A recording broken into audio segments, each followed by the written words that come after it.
Okay, so this guy drove me out of my mind. I don't think I've told this story here before.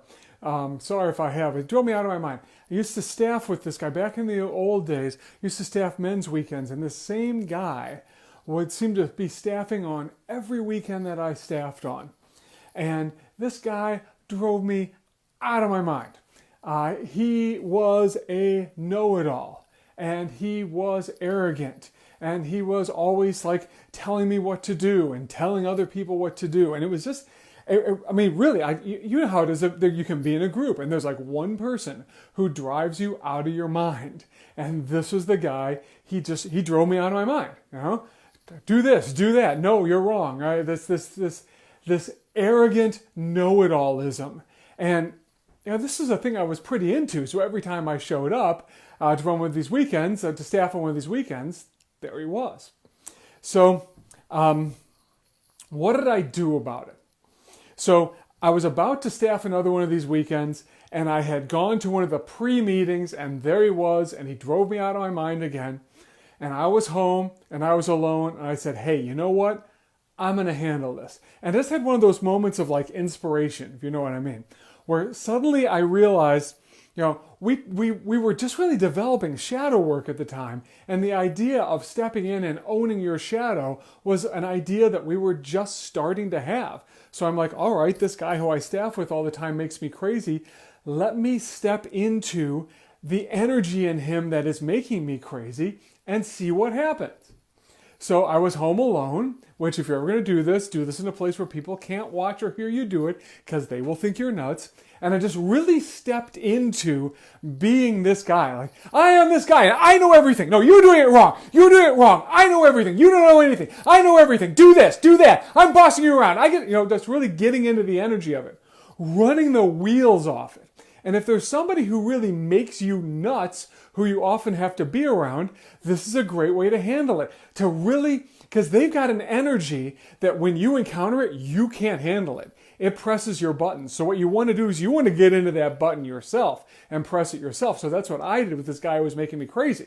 It's like, you can't do it. You're doing it wrong. You're doing it wrong. You're doing it wrong. I know everything. You know nothing. And I really got into it and really, really got the energy of it moving in my body. Because this was an energy that was in shadow for me. I thought other people had it and I didn't. So I'm doing it. I'm yelling. I'm saying all this stuff. I'm being this arrogant know-it-all. And then suddenly, now your mileage may vary. I don't know what will happen to you when you do this because different things can happen.